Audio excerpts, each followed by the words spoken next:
All right, guys, we're here for another episode, a special episode of Movies and News with Campo Reviews. I'm here with the CEO of Gamer Pawheads on YouTube, P. Puttersworth, the Parkinson's patrolman. Parkinson's? I'm just like, K. Why don't you introduce yourself there? Yes, hello, ladies and gentlemen. I am Putty Man from Gamer Potheads. I am the geek speak, the guy that loves to be a geek and will always be praised about it. And I've been excited to actually do this with you, and can't wait till we get started because I know what we're talking about. But I'll let you go ahead and continue from here. Yeah, well, it's good to get you finally on. And if anybody wants to know, I'm the talent. My name's Crispin Glover. So let's just jump right into this. Comic-Con trailers. Well, there's a lot of things happen at Comic-Con, but I don't really give a fuck about any of it. Let's just talk about movies. So, you want me to do it, or you want to just bring one up? I'm cool with that. Well, how about this? Let's see. You did say that you were talking about there are 6 that we're particularly interested in. Why don't we start from your bottoms, your last 6, and then I'll do mine as well, and then maybe we can even go into like a bonus round at the end. All right, bonus round. Okay, so my honorable mention, which will be the 6th, because there's really 5, but I was Alita Battle Angel. I got that one. Yes. Okay, that one's actually for me as well. My list is 6 and everything, and I totally agree on that. Fantastic visuals and everything. The storyline is what I'm kind of curious. I'm kind of curious. What do you think of the storyline and plot itself?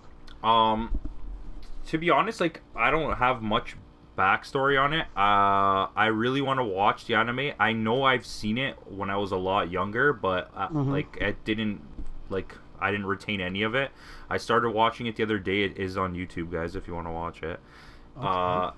But I don't know. It was, the visuals in the anime were dope, and when I saw the trailer, it's I'm a little iffy with the eyes. I mean, it looks kind of like a little, I'm not gonna say it's bad, but it looks a little cheesy. But the overall look of the trailer was amazing. Well, yeah, go ahead. Well, I was gonna say, synthetically, yeah, that's the thing. Visually, I think they're going for a beautiful scene here. My problem I have, the one thing is I'm excited about it.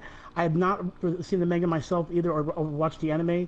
But as far as the way it looks, I'm scared of how America is going, or how the states are going to take it, because of what's happened with stuff like I'm forgetting the names already. Ghost in the Shell. Exactly, that's the one I was looking for. Ghost in the Shell. It scares me that it's going to turn out to be like something like that, but I'm still hopeful that someone will actually get it right this time. Well, I have that feeling. I'm not really worried about that, but I have that feeling. And to me, I'm a huge Ghost in the Shell fan. I like anime. I really, really like it, but I wouldn't say I'm a super fan of it. Because I don't know all the little insider anime shits. But if you want to talk to me about the main anime movies, the big stuff, I've seen all of those. You know what I mean? Yes. And yeah, go ahead. But that's the thing. When it comes to anime, I actually stem from more of the old stuff, back when Akira and things of that nature. Yeah, well, Akira, yes, of course. That's one of the greatest.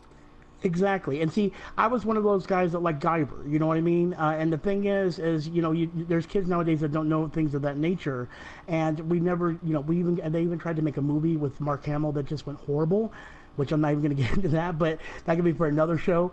But so that's the reason why when it comes to when we try to take over and make movies based on animes, unfortunately we do a lot of bad jobs. Evolution.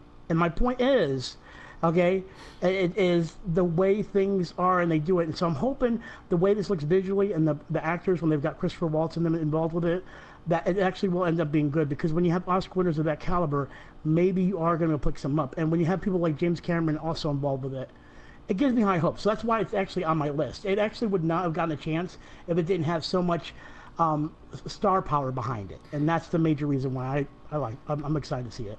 You know what's funny about that too? I was already preparing for this movie from a while back, and I had read the IMDb page and the Wikipedia and whatever, and I completely forgot what's his name? Christoph Waltz? Yeah. Christoph Waltz, yes. Yeah, I almost forgot it there for a sec. It was in the movie, and then I saw a trailer and I was like, oh shit. Like, it's funny because he's never bad, but Correct. But we have seen that he is willing to take roles in movies that are not good, which is what worries me. It's like, I'm not worried about whether he's going to be good, but his judgment on choosing movies sometimes is not very good. So just having him in the movie doesn't make me feel safe. True. And see, that I'm kind of not mixed feelings about how Robert Rodriguez as a director is going to be, because I feel he's gritty, but I also feel this is not his cup of tea. No, I feel it's not that. For every good movie he makes, he has a failure immediately after that. Exactly. Yeah. Also, just on that too, it's like, I didn't really mind Ghost in the Shell. I actually kind of liked it, but like, obviously it was not as good as the anime, not even close. Of course. But like, I'm worried that, like, if it came out like that, I mean, I could live with that. But if it came out being like Avatar: The Last Airbender, I mean, like, there's I still haven't seen that movie, and I'm glad I haven't. Don't ever watch it. M. Night Shyamalan sucks. We'll talk about this later. We'll talk about this later. But yeah. So I'm pretty good with that. I'm excited to see that. Well, since we were going down the list and you said that was your sixth, I'm glad you said that, because we can move on to number 5 now, because that was my sixth. Okay, so that's perfect. Yeah. So okay. Move on to the next one. At 5, surprisingly, I have Aquaman. Oh my God, are you serious? Yeah. That's my number 5 too. Okay, I think we're just gonna be the same all the way through here. I don't know though. I might surprise you, but go ahead. I think that what's gonna surprise us is the next two, because I'm not worried about number 1. I'm pretty sure our 1 and 2 are exactly the same as well. Okay. All right. Hopefully, but yeah, I don't know. Aquaman. I'm not gonna say this is gonna fix DC, because this is not gonna be that movie. This is not gonna be the Wonder Woman. This is gonna be a movie that I think will be much more enjoyable than what they like. I haven't really had a problem with anything they've made, to be honest. Like, Suicide Squad was kind of shitty, but like, everything else is watchable, at least, or good. You know, I feel like Aquaman is gonna go its own way. It's gonna do its own thing, and it just looks like dumb, silly fun. That's gonna, like, it's gonna be a cross between like Fast and the Furious and like Guardians of the Galaxy. Because it's going to be a world we've never seen, and it's just going to be crazy, ridiculous action, fun under the sea. Like, you know what I mean? Right. Well, yeah, and see, the thing is, see, the reason that's 5 for me is because I do see that being the fun that it needs to be, like that whole excitement, where, you know, because visually it's going to look stunning, especially doing the whole water effects, always having moving particles of, like, you know, the hair, things of that nature. But so that's going to make it really interesting in how they pull that off. But the major thing I think I'm worried about is I feel like they're going to put a lot of eggs in this basket for this one, and I feel like it's not going to be the one that's going to do it. And that we'll get to later why I think that. But my point to the whole thing is with this one, I see that they might be doing that whole, you know, Fast and Furious with Guardians of the Galaxy. But at the same time, I don't see those characters being that well to have that all the time. So I feel like they're going to have some grittiness, but they're just not showing it in the trailer. And that's what I'm concerned about, because it seems DC loves putting gritty. And the thing is this is one way they might try to do it, because the thing is, Aquaman's always been one of those characters that a lot of people tend to joke about, because, like, he talks to fish. Yeah, but the way they did in the trailer is really cool. It looks like they're trying to set it up to where it's like, this is a massive and cool thing. But then it's like, I don't know how people are going to take it if they try to make it too gritty. Yeah. So I'm hoping that you're correct and they actually do that fun-tastic joyride of an action. But for some reason, because of our list that's going to further continue, I feel like this is going to have more of the grittiness, and it's going to hurt the movie. And that's what I'm afraid of long run. We know already James Wan will be directing, and he's only ever done really horror movies. I think he did a Fast and the Furious, but he's only really ever done horror movies, and he's already stated that DC kind of let him do his thing in a few parts, and during the part where he fights the trench, is going to be a lot of horror elements and darkness to that, which the only thing that worries about this movie, I don't care if it has serious, I don't care if it has horror, I don't care if it's a dumb fun movie, it just has to flow. If this movie comes out clunky and like Batman vs Superman did, where it was all over the place and nobody knew what the tone of the movie was, and then like there's also, you have the risk of being like overly serious like Man of Steel, clunky like Batman vs Superman, or just way too silly like Suicide Squad was. Right. And like, I don't know. For the most part, I see it. Seems like it's gonna be okay. I'm excited to see what it is. Like, I don't expect it to be great, but as long as they don't fuck it up, like, just please don't fuck it up. I like Aquaman. Don't screw this up. Right. I agree. And that's the thing. I was glad when I first saw Aquaman with Batman vs Superman, when they did that first scene, and I saw the gritty Aquaman they were looking for, because a lot of people always stem to the blonde-haired pretty boy Aquaman, and that's the thing, that's a stigma that they have still nowadays, even though they don't realize in the DC universe they made him more rough, way more rough. And that's why I loved it when I can't think of his name right now, and I loved it when what's his name played the role of Aquaman, because he gives it that grittiness, you know. So it does make me happy. I think what it is, I think the biggest concern just overall is that I think that with DC's track record, or I should say Warner Brothers' track record, I really have high hopes, because my world is still to this day one of those things where I go, I want a world where Marvel and DC, just like in the comic books, are fighting each other. Yep. And it is just the best world of just like, which one are you on? What side are you on? And I want to be those geeks that says, well, I like this one, but you know what? DC does have this. But unfortunately, aside from Wonder Woman, I'm not getting that joy. And that's what's upsetting me, is I feel like they're not taking care of the product that I grew up and loved. And that's what hurts me, is when I see more that they're trying, I want to have faith. And of course, I'm still going to buy these tickets. But it's just, I'm still going to critique it based on how much my love and my passion for it, because I'm always open to look at things with an open eye. And just like Stan Lee said when it came to the Marvel Universe, just think of it just like you have the many dimensions when it comes to Marvel, and what DC does as well, with their infinite universes and everything.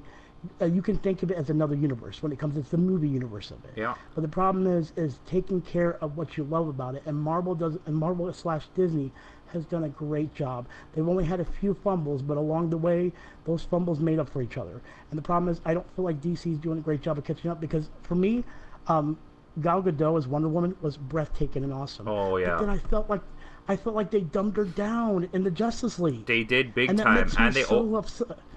They over-sexualized her to like the max in Justice League. Every single shot in Justice League is a down low shot of her ass, or like a look up her skirt, or like her tipping forward so you could see her cleavage. And I was like, "What are This is Zack Snyder just in full eye rape mode, because that's what he does." And I hate him so much. I just want him gone.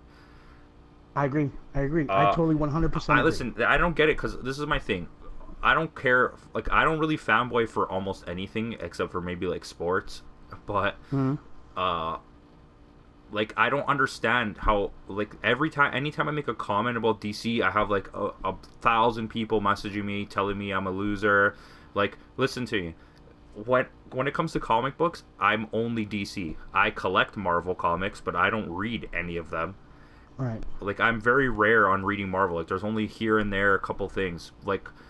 But when it comes to movies, as a movie critic, Marvel has it down. They just know what they're doing. Yep. And then the fact that they've been backed by the biggest studio with the most money, that has so much faith in them and says, here, just take whatever you want and make the good movies. And where Warner Brothers is like, yeah, let's pick this edgy guy and give him money and see how edgy he makes it. And then it comes out and it's just like, it's like so shit. Like, I don't know. Just stop fucking... Christopher Nolan made 3 wonderful fucking movies.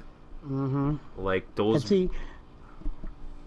No, I didn't mean to stop there like that. Yeah. And see, that's the thing. You're hinting right onto the passion of what I love about things. The thing is actually, when I found out Warner Brothers was actually getting DC, there was an excitement there, but now there's a disappointment. And the thing is, the reason I have that excitement is because of what Disney did with Marvel. I've always thought when you have your Coke and Pepsi, when it came to the world of movies and animation and things of that nature, it came down to two companies, Warner Brother and Disney. Warner Brother had Bugs Bunny, Disney had Mickey Mouse. It was the House of Mouse, and you had Bugs in their group with the Looney Tunes. And, you know, for them to pick up DC, I said, yes, we got an awesome new war that's going to happen between Marvel and DC.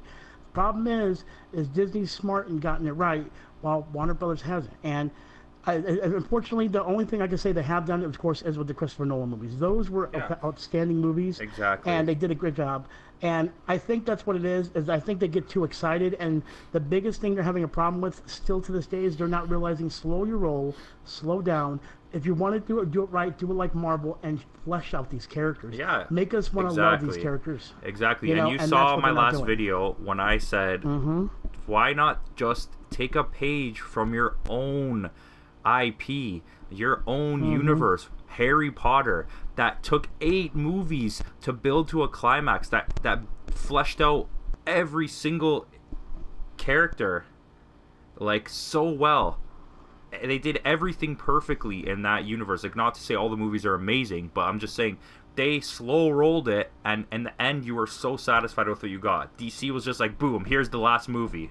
You're like, what? Right. I don't know what happened before this. Yeah. Like, here's the last movie, guys. I don't know. Well, even though me and another certain person, which I won't name right now, but he's going to laugh when he hears me say that, even though me and him do argue which is better between Harry Potter and Star Wars, I will at least say that Harry Potter does have good structure compared to what they're doing with DC. Harry Potter, I saw all the movies in theaters and everything. I have nothing wrong with Harry Potter. Still think Star Wars is better, but that will be another video for another time. So, but my point is why can't they take a book from that? Why can't they realize, look, we got this Harry Potter franchise and everything. Why can't we take a book from that? You know what I mean? So I don't know what they're thinking in that situation. But hey, it's a wait and see, because I think the next step is actually going to save them, and that's outside of Aquaman. Unfortunately, I don't think Aquaman is going to help them. I think the saving grace is later down the list on it. And Aquaman could. My only hope for Aquaman is that it doesn't further tarnish the name, and at least gives us a good time at the movies. Exactly. Okay, so let's move on. I think I'm on 4. Yes. Yeah. Okay, so at 4 I have Godzilla. Are you kidding me? That's my 4 too. Okay, now see, that's the thing. I made your list, and here's the thing. When I made the list, I thought you were going to pick the original list. I thought you were going to have Godzilla at 3, and then Aquaman at 4. And then when I made my list, I put Godzilla at 4 and Aquaman at 5, because I have another one I put at 3, and that's the one I think that is going. This is the one I think we're going to differ on. I think it's going to be on 3. Yeah, correct. So, but yes. Oh my gosh. Okay. Do you want me to go ahead and start on this? And how I feel? Ahead. You go ahead. Okay. First and foremost, I'm very sorry I did not see the last Godzilla. Okay. Here's the thing. I didn't know it's it not was bad. that good. It's not bad. Okay. That was what scared me. I did not want to have another horrible Godzilla, so I'm definitely going to go check that out. But seeing this, it still has fear. But I'm sorry. Just those visuals. It's like, if you're gonna do Godzilla, you gotta do Godzilla right. You don't try to make it all like this has got to be realistic. Like, trying to do something like the Christopher Nolan Batmans. You need to go out and do Marvel on this and make it giant creatures that look amazing. And it looks like that's exactly what they're doing. As they're taking that, and see, I can't wait to see the fights. Oh, I can't wait to see. When I saw Mothra's wings pop up, I was like a little kid. I was like a little kid. Mothra looks so big that I was like, I didn't think they were gonna make Mothra that big. And when I saw it, I was like, holy shit, it's huge. Exactly. So that for the first time, I'm actually really excited to see a Godzilla movie. I mean, I actually pre-made my list. Like, I should have brought that in here, but I actually have my list in a drawer where I pre-made my list of all the movies I'm going to see this year that I know about so far. And Godzilla was not on my list, and now Godzilla is. And for example, we talked about Alita. I actually was like you. I had put Alita in like the beginning of the year because it looked so good to me. But Godzilla was never on my radar at all, and it popped up on my radar like that. And I was like, "Oh my gosh, this looks amazing!" But I'm scared of the plot, so. The last one was decent. Like, I won't say it was really good, but it's watchable. It was definitely the best Godzilla we got in a while. I don't know if you've seen Shin Godzilla, but Yes.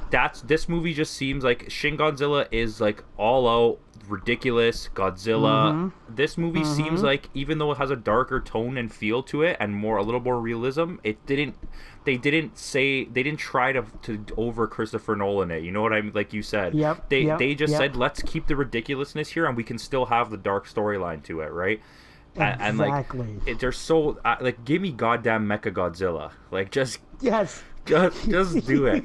Just do it. Oh my god, I know, and that's just that. I have a feeling watching this movie though, still just in general, is going to make me have the same feeling when I saw Mechagodzilla in. Sorry, spoiler alert. I don't know if I should say it, but it is a certain other movie. Okay, and my whole point to the thing is that's the nature of when it comes to these big giants. When it comes to these movies and everything, you know, I felt like with the Power Rangers movie when that came out, the newest one, and everything. I felt like they missed the mark on the campiness because they tried so much on being serious. I'm like, stop being serious. You cannot be serious with these characters. Just be campy. Let me come in on Power Rangers for a second, okay? They went for that stupid teen nonsense feel, and you know what? In the first 60% of that movie, I was loving it. I was like, you know what? This is sick. The whole build up. Then they became Power Rangers, and I was like, holy shit! You just turned this movie on its head. Like, you went from such a serious tone movie that was going somewhere really decent with the story to like, oh yeah, now we're just gonna turn into big monsters and fight in the street. And I was like, what the hell is this movie? You can't just suddenly turn like that. That's like if you're watching Batman and you're watching Christopher Nolan Batman, and then halfway through the movie it turns into Batman and Robin and fucking Arnold Schwarzenegger. You freeze, and you just hear that out of nowhere. Yeah, I agree. I'm so scared when I saw Power Rangers, and that's what I'm afraid with this. Is I want them to take the serious tone, I still want a serious tone, but I want it to be more of a serious tone where it's like, we understand how campy this is, so we have to be realistic about it. And even though they're they held back with other movies and try to make it more like, oh, it's a real animal. Make it Figment characters. Make it a Thor from another world. Even though it's not Thor from another world, my point for the whole thing is let us believe in the magic and then just throw it at us. And then when it becomes destructive and scary in that way, then it just makes what we love so much better, because then it makes it look like, wow, these are scary things, and these aren't just things that we had in our backyard, but luckily we live in the real world and get to enjoy that. We don't have to worry about it, but we can scare at the movie theater and enjoy that time. And that's what I'm looking for, and that's what I have high hopes for this movie. But last thing on that, I think it's gonna be okay. Like, I know you're a little worried about it, but like, the cast is pretty solid, and a few people are back from the last one to, I guess, keep the continuity of it. I mean, the girl who plays Eleven's in it, whatever the hell her name is. And, oh yeah, that makes me she's another one too. You can give me more of her whenever you want. Like, yeah, exactly. I'm happy. The only thing is, I don't know if you saw Kong Skull Island, guys. I'm not. Spoilers. It sucks. It sucks ass. Oh, I kind of had a feeling. It's like a really, like, if you just want a really silly eat popcorn monster movie, it's okay. But if you're expecting to get seriousness, like, I know you haven't seen Godzilla, but like the first Godzilla is like pretty serious, and then to go to that, it's like I don't understand. And then they're gonna fight in the next movie. It's gonna be King Kong versus Godzilla. Yeah, I heard about that too, which that's actually exciting, but. I mean, how are they? It depends on who's going to take the role of that. That's the biggest thing in my eyes. So. Well, it's out of this universe, so we'll see. Oh, okay. All right, so at number 3, I have Dragon Ball Super, Broly. Okay, I did actually. You know what? See, I didn't know that's why I told you number 3 was going to be the one where we were different. And you know why? You know what's really funny? Why I actually don't disagree with that. But the problem is, I actually didn't know that trailer existed. Oh, it looks cool. Yeah, mine was actually something I feel like is going to be an award winner, and it's piqued my interest only because I tend to like to occasionally get a serious film, kind of like the whole Get Out scenario or seeing those kind of like great movies. Yeah. And for some reason, the one that's called Merwa, it's about the guy that that used the little figurines and everything to tell his story about how he felt and all that stuff. Steve Carell. Exactly. I have a feeling that this movie is going to be an award winner, and it's going to be the first time we're going to see something with such special effects win awards. And I'm excited for that because I feel like they need to embrace special effects more often than they usually do because there's good plot and there's good storyline in some of these movies, and I feel like this could be the movie that actually does it. But at the same time, now I'm interested. What is this new Brawley story and everything? I'm actually going to have to look at the trailer now. Well, first I want to talk about. Give me a second with Merwa. What's okay, it called? My apologies. Go right ahead. Is that what it's called? Merwan. Marwen. I was very intrigued by the trailer. I thought it's different, and I kind of like it. Like I want to watch the movie. Don't get me wrong, but I have this fear that it's gonna be really bad. Like Okay. it doesn't look bad in the trailer at all. I'm actually, like I said, I want to see this, but for some reason I just have this fear in the back of my head that it's gonna suck. Right. I think And it's too ambitious. Yeah, and see, that's actually what I'm in. I'm hoping it's that ambition. It's kind of like that whole thing where you kind of hope that Deadpool will win this award or something like that because it says it's nominated or something, or like it was up for like a Golden Globe. Yeah. And you think, oh, I could get that chance. This is why I kind of feel this one would be the only opportunity we're going to have to get close to what we can when it comes to supernatural and things of that nature. Well, I think Steve Carell probably has the best shot to be nominated out of anything for that movie. Like, Correct. It seems like it's going to be a dark, like mentally challenging role, like because he has those issues like that he's dealing with. Like the trailer tells you a lot, surprisingly. Yeah, I know, and at the same time, it still makes you interested in wondering what's with like. Is he the only one that can see them moving? And what is it? Is it reliving a past, or is it just he's trying to make himself the more positive person? Because there's so many questions on. I understand you can kind of tell it's basically his self-esteem to where he's actually showing how he's much stronger of a person and able to stand up to the people that hurt him through his designs and his art. And you know, to see how he actually deals with that and that nature. But I think what more it is how deep and struggling it's going to be when you see the scenes of like when he gets attacked and things of that. I think that's going to grip a lot of audiences. That's going to give it its opportunity, depending on how good they do it, how very gut-wrenching it is. It's kind of like when they did, I'm not sure if you saw Get Out or not, but Yes, I did. it's those moments. Okay, so it's those moments and tensions when he was in trouble, and you as an audience member, your heart is thumping, going, oh my God, what are you going to do to this guy? It's not fair.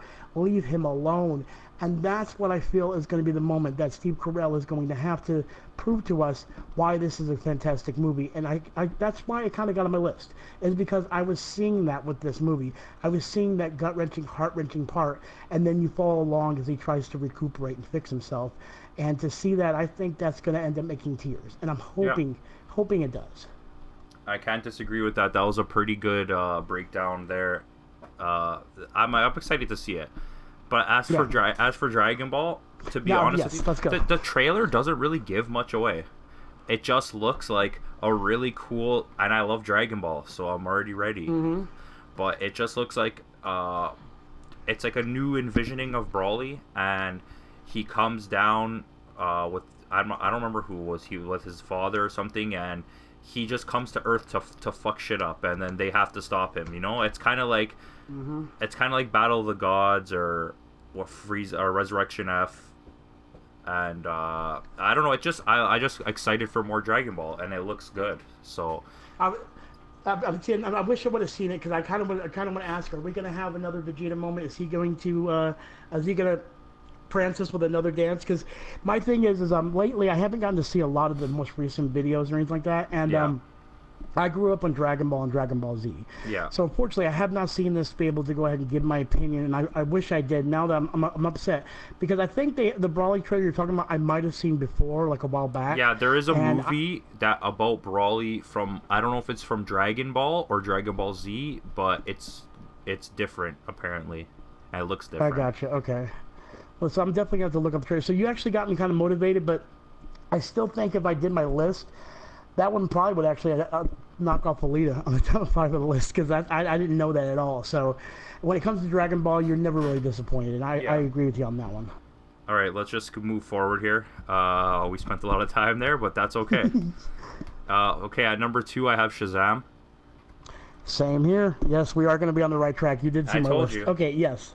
Yeah, so you want to start? Because I can go through this a lot, so this is up to you. You want to go and start this off? Yeah, okay. I'm just this is the DC movie that I've wanted. First of all, like Shazam, I love Shazam. Like a lot of people when you have your top favorite characters, like I told you, a lot of people are like, "Oh, you like Marvel movies, you don't like DC." My top 3 favorite characters are probably Batman, Nightwing, and Shazam. So, Right. and then Aquaman might even be in there. Like the only Marvel character for me that's super huge is like maybe Daredevil because he's like Right. Batman. But like, Right. Okay. but whatever. That makes sense. I'm so excited for Shazam. I wish there was more comics on him because he never gets anything. And I'm hoping this will turn that around. But it just has that tone. It has the Marvel tone of Yes. comedy and action and just a fun movie that doesn't look like it could be shit. Like that's my worry about Aquaman. Like it looks good and fun, but there's such a worry of shit behind it. Like, you know what I mean? Oh, but of course DC fans are gonna say it's amazing no matter how bad it is. So Oh, of course. Well, okay, I'll probably chime in. See, here's the thing. I think this is going to be their Deadpool that Fox is Marvel. Because, see, here's my thing, okay? Even though it's not a rated R movie, what I mean by that is I think now at this point that if DC is going to be saved and pull themselves up, Shazam is going to be it. And the reason I say that is because this is something that you're not seeing in regular comic book movies nowadays.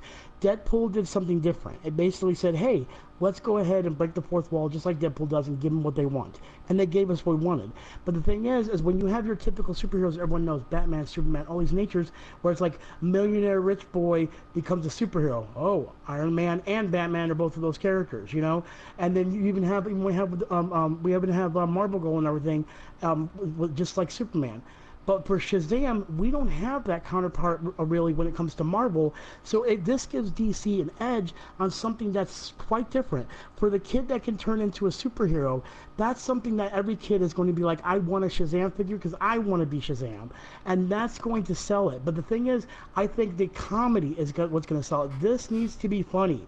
You need to put the humor, and I see it being there. Because this is something that, when you look at it, it is going to be absurd, but at the same time, towards the end, when he truly has to be a hero, that's when you go that Marvel edge, and you go in there, and you let him just beat up the enemy, which I think, isn't it The Rock's Black Adam? no, it's Mark Strong as like Professor something. But Really? Okay. I can see at the end of the movie they're probably gonna reference Black Adam, and then we'll get a Black Adam solo movie, and then the Shazam 2 would have him versus Black Adam. Is Okay, like see, how that's I what would I'm see hoping that. for. So you know, okay, you clearly know your comic books as well, and that's why I was so happy that we actually finally get to do this, because that's the thing. A lot of people don't realize the great characters that Warner Brothers can pick from when it comes to their line of DC characters. There's so many that you can beautifully pick from, but you seem to be just not getting the point. And I think they're starting to get it. They're starting to get, okay, we need to get some of these unlikely heroes because people know these other characters, so we need to give them something that's going to make their jaw drop, whether it be funny, whether it be sad, whether it be exciting. And I feel like with Shazam, with that, you can give that excitement, but then also give that peril, because you got to think, even though he's an adult in the body, he's still a kid. So you can give those effects of, oh my gosh, he's scared, you know what I mean? But then getting the courage to stand up and fight for what he believes in or what he knows he needs to do. There's so many things they can do with this character to make it blossom and make it such a great movie. And this is the one I think that will save DC. And I feel like if Aquaman fails and then this one fails, that we're going to have a hard time. And I don't think they're going to want to continue because they're going to lose a lot of money if they continue going down this road. And I feel like if it's going to work, Shazam is the way to go. And I'm so hopeful in this movie being fantastic. Yeah, this is the Thor Ragnarok for DC. Yes, they I have agree. to. Mm-hmm. It's to me this is more like Doctor Strange, but with all the style and comedy from Thor Ragnarok. Like, because it's gonna be weird, it's gonna be different, but we're still gonna get that mystic side with the jokes and whatever. But like, okay, I can't see either one of these movies being bad. Like, even if Aquaman is not amazing, like my bet is more on Shazam being good. But even if Aquaman's not amazing, I honestly can't see them fucking up anymore. Like, I think they finally understand. And with Joss Whedon kind of there now, I feel like he knows more of what to do. And and then you have Wonder Woman 84 coming out or whatever it's called, and like Yep. that actually looks like it's gonna be good too, and so you have a chance here to hit three like you don't need to hit a home run right now. Just get 3 guys on base and then set yourself up for the grand slam. Exactly. Okay. And see, that's the thing. If you bring Shazam in the world of Justice League, I think you have potential of making it great as long as you get a great director. Yeah. Whoever the guy that made Justice League in my eyes didn't do as good as there wasn't the excitement. Like, I was excited when I went to the theaters to see all the characters, but I felt like the excitement of when you saw the Avengers spin around and you see them all standing there and that music is going epic. The feeling I felt when I saw that in theaters was like I want to jump out of my seat as a little kid and run around as one of my favorite superheroes and just start playing with the audience because it was so exciting. I was literally wanting to leap on my seat.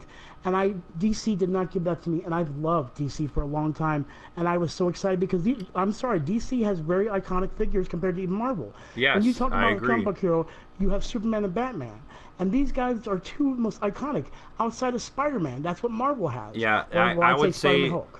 I would say no. I wouldn't even say that. I would say you have a Captain. You have Wonder Woman, Superman, Batman as the 3 probably most iconic people in all of comics, and then you have on Marvel you have.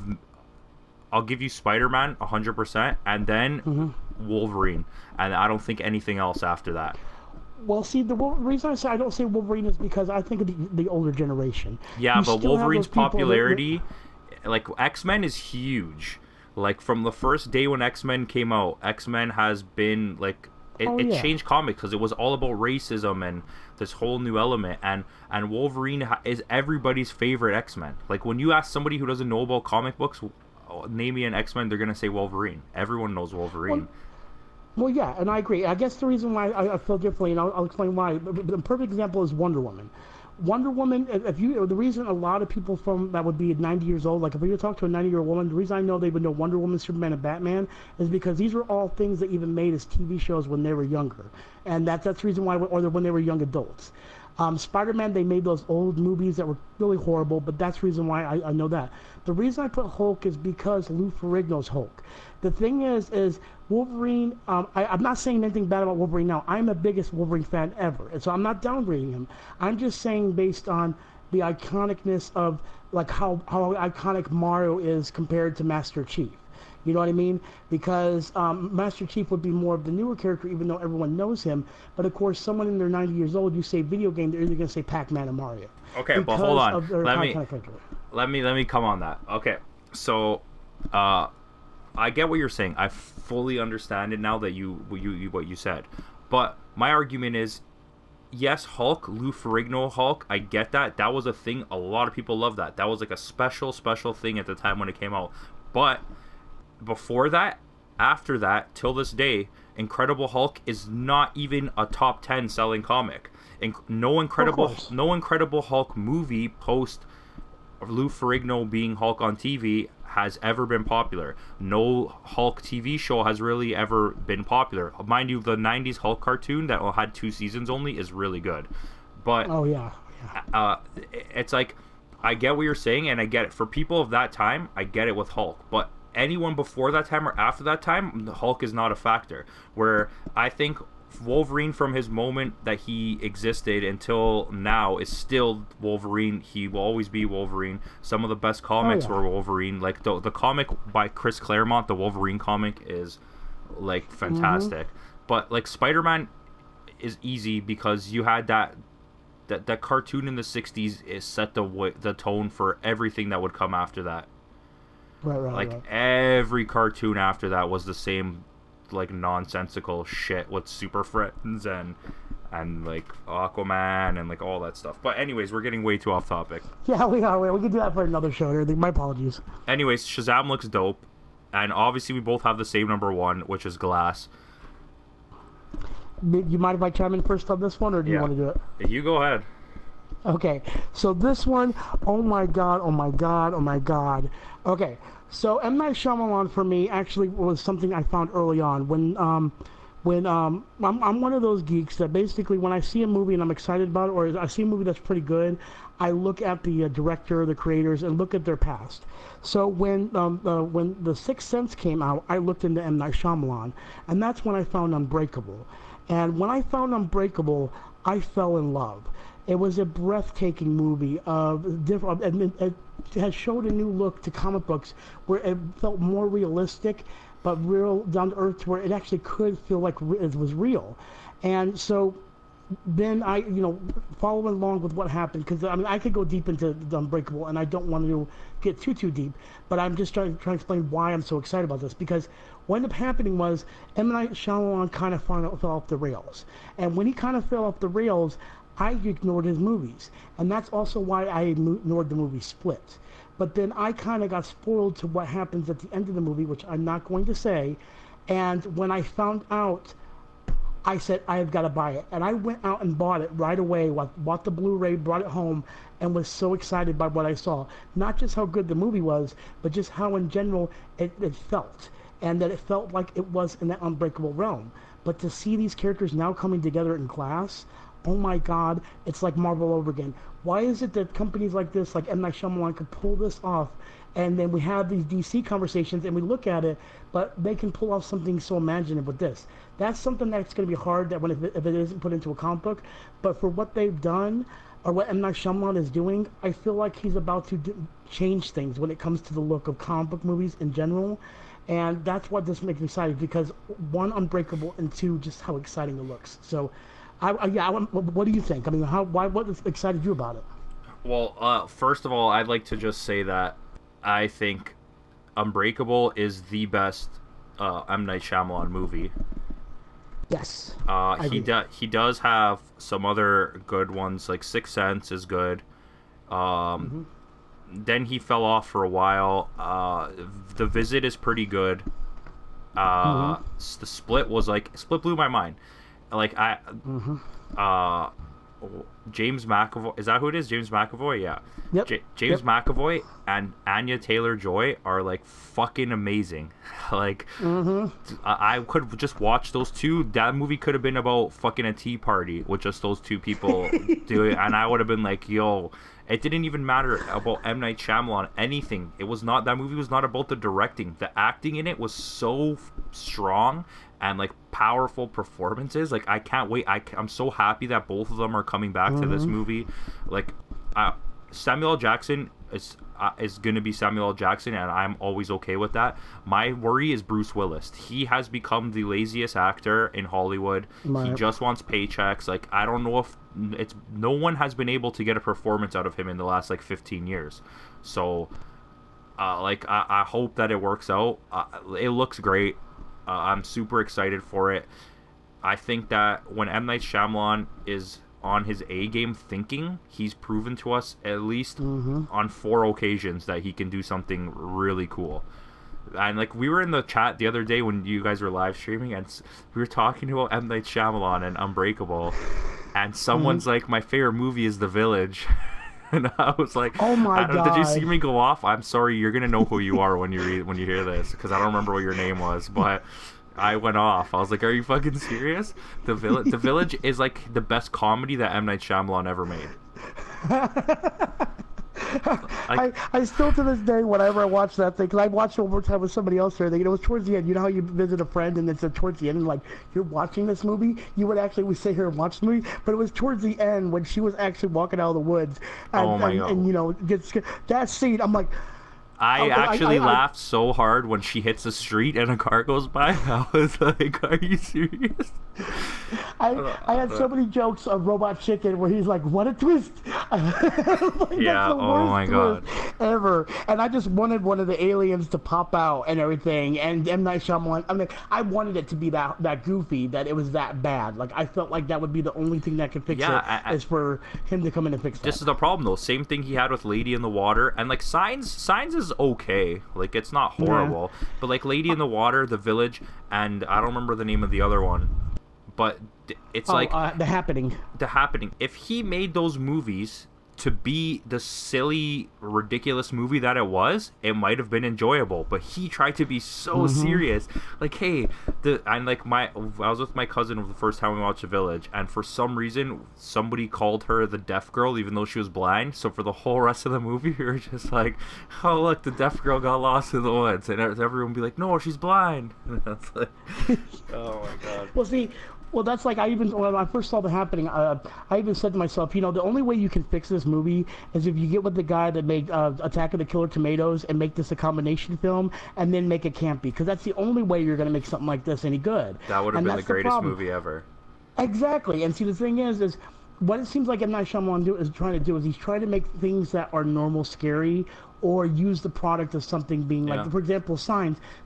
I heard you say that, and see, the thing is, I love Signs up to the end, and here's the reason why. I love the creepy factor of the hands, the little things they did. I give you that. You know what I mean? Yeah, but the thing I didn't like, though, is, come on, why are aliens going to come to a planet that's populated by the one thing that has the most abundance of the one thing that kills them?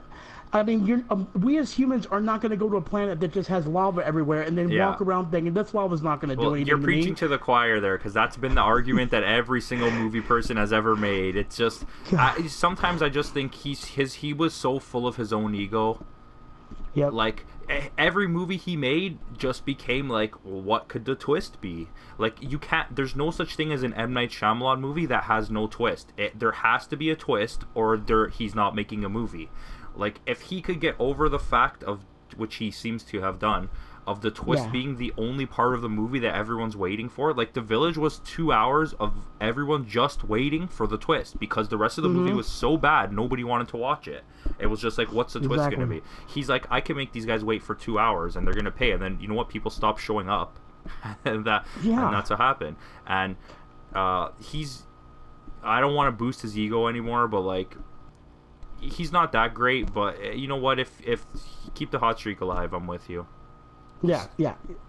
And see, that's that's the major thing, is he lost his streak there for a while, and I think he was trying too hard, or like you said, like with The Village and everything, he was doing a good job for me, the scariness of the creature, and I was hoping it'd pan off to something more of like someone mutated or something, that'd be more inventive than what they actually came with. Maybe experiments on the people, and that's the reason why they're there. Anything, but the way they did it was all wrong. Now I feel like he's like, okay, we need to stop doing the twist.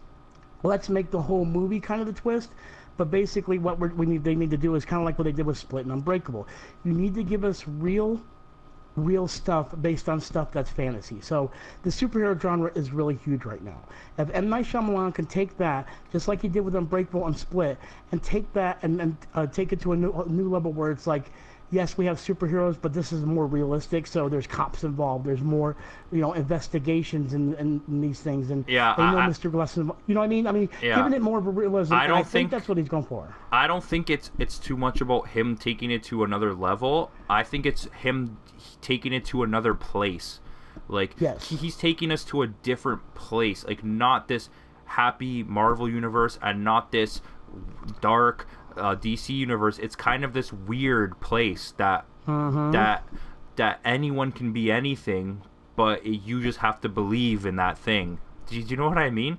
Like, it's kind of like Mr. Glass wanted to be the villain, so he became the villain. And Bruce Willis believed in the right things. He believed in like hope and stuff, and became a superhero. And the split personality guy believed that he was this monster, and he was the monster. I look at it this way, because they talk about how people can embody themselves. They've literally seen people like mothers lift up vehicles to save their child by lifting it up, by doing something that no human can do.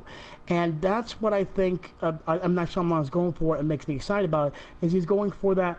What happens when you find a human that genetically has pushed himself to the point of where he can lift a car all the time, just like that mother does when she's trying to get her car out of there, but able to keep that mentality at all focus all the time? And that's when we have Bruce Willis's character. And of course, Mr. Glass, he's loved comic books so much, so for him to be grounded on the whole Joker versus Batman scenario, and he wants to be that Joker, and he so badly wanted his Batman. So of course he got his Batman, but he couldn't fight his Batman. He's too weak. He's too fragile. And now he has the character from Split, the Beast, and now the Beast can be his sidekick and can be that one to fight that character and give Mr. Glass what he wants in his own world, which is to have real superheroes and villains fight each other. I feel like he loves the world of comic books so much that he embodies it so much that he wants it to be real, and he's found a way to do it by potentially peaking that genetic, or I should say that evolution, and finding a person that has learned to tap that superhuman strength that a mother does when she lifts up a car. I mean, do you get what I'm saying? Where it's actually trying to be grounded in realism, but at the same time show a little bit of fantasy. I mean, that's the best way I can think of it. I Yeah. mean, what do you think? I think you summed it up perfectly. I don't even think I Yes. have anything more on that. I think you got everything. I think we got to So- wrap this up. Oh yeah, I didn't realize how long it was. Yeah, well, it was definitely good, and thank you guys for checking us out. We'll definitely do this again. I know Putty wants to come back, so we'll get this Almost posted. And remember, guys, like, comment, and subscribe. And thank you, Putty. Oh, no problem. I appreciate being here.